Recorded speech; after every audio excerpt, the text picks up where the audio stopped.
Hello everybody, this is Moses with ESEA and the Mountain Dew League, and today we're going to break down a strategy, a little bit of a tactical analysis.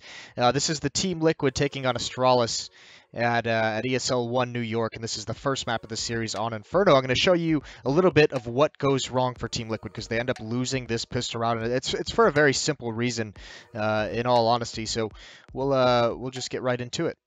Now, the first thing that we're going to see in this round is, something that even affects teams on gun rounds, even the defensive teams. This is why this map can be so difficult on the CT side.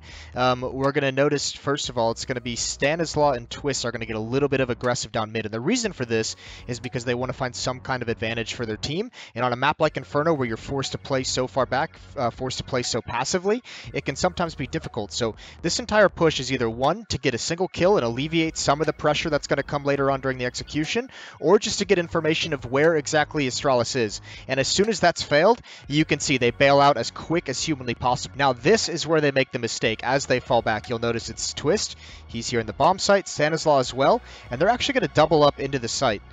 You can see here, they're all in the same location. This is going to basically leave JDM all to himself. If JDM falls, all of a sudden, Twist and Stanislaw are just dead. There's just no way to win. When you have two players doubled up in the site like this, it takes some kind of Herculean individual performance in order to get out of it.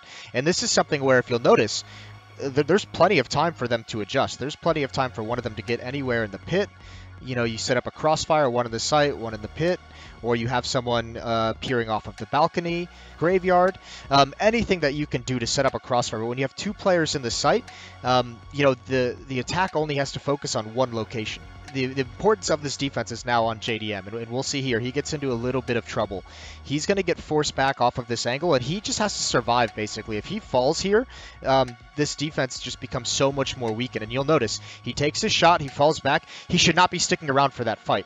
But the problem is, he knows he kind of has to because he has no support. And now look, Twist and Stanislaw, they almost double up in the same position. Twist has to fight in one direction, Zipnix is in pit. And he's going to get taken out, and Stanislaw hasn't even fired a bullet yet. So no chance for those two players to work together, and then he gets overrun, and at this point, the round's over. This is the other very cool thing that Astralis does. Device is going to lead the way up middle, and what they're actually going to do is once they get this kill on JDM, just pre-firing this angle, they're going to continue to pressure towards CT spawn. And this is huge, because at this point, Liquid has no idea what's coming. And if you'll notice, now that they've started pressuring, if you look at this position, Elysian Nitro in a different world might be able to get over to the A-bomb site in time to help Stanislaw and Twist to maybe just get one kill to help alleviate that kind of pressure, but they're not going to be able to. Because these players are in the way, it's going to freeze the rotations, especially when the bomb is spotted. Elysian Nitro have no idea if it's going to be a B-split. They have to second guess where they're going, but just this little bit of pressure, and you'll notice Astralis isn't actually chasing down those kills. They just want to have the presence.